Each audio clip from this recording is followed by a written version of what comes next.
പെൺകുട്ടികളുടെ പ്രത്യേകത അൽ മുഇനിസാത്ത്, നിങ്ങൾക്ക് ആശ്വാസവും സമാധാനവും നൽകുന്നവരാണ് പെൺകുട്ടികൾ.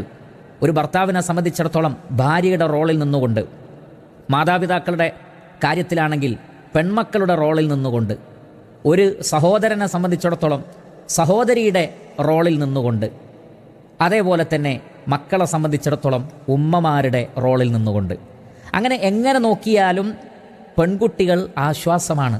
നിങ്ങൾ നോക്കൂ, ഒരു വീട്ടിൽ പെൺകുട്ടികളുണ്ടെങ്കിൽ ആ വീട്ടിലെ കാര്യങ്ങളൊക്കെ ചെയ്യുന്നത് പെൺകുട്ടികളായിരിക്കും.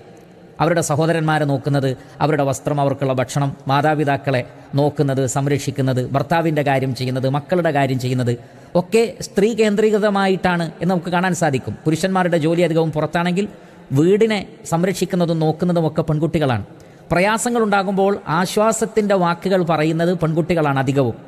അത് മാതാപിതാക്കളോടാണെങ്കിലും ഭർത്താവിനോടാണെങ്കിലും സഹോദരന്മാരോടാണെങ്കിലും ഒക്കെ അവർക്ക് ആശ്വാസത്തിൻ്റെ വാക്കുകൾ നൽകിക്കൊണ്ട് അവരുടെ കൂടെ നിൽക്കുന്നത് പെൺകുട്ടികളാണ്. ഭാര്യമാരും അങ്ങനെ തന്നെയാണ്, ഉമ്മമാരും അങ്ങനെ തന്നെയാണ്. അതുകൊണ്ടാണ് നബി സല്ലല്ലാഹു അലൈഹി വസല്ലം പറഞ്ഞത് അവർ മുഇനിസാത്തുകളാണ്. വാർദ്ധക്യത്തിലൊക്കെ മാതാപിതാക്കൾ ആൺകുട്ടികൾ അടുത്തുണ്ടാവണം എന്ന് ആഗ്രഹിക്കുന്നതിനേക്കാൾ കൂടുതൽ പെൺകുട്ടികൾ അടുത്ത് വേണമെന്നാണ് ആഗ്രഹിക്കുന്നത്. കാരണം എല്ലാ നിലക്കും ഖിദ്മത്ത് ചെയ്തുകൊണ്ട് ഒരു വീട്ടിൽ വളരെ വലിയ അനുഗ്രഹമായി നിലകൊള്ളുന്നവളാണ് പെൺകുട്ടികൾ. അതുകൊണ്ടാണ് പ്രവാചകൻ പറഞ്ഞത് അവർ മുഇനിസാത്തുകൾ മാത്രമല്ല, മറിച്ച് അൽ ഗാലിയാത്ത്, വിലപിടിപ്പുള്ളവരാണ്, മൂല്യമേറിയവരാണ്, വലിയ നിധിയാണ്, വലിയ ധനമാണ് പെൺകുട്ടികൾ.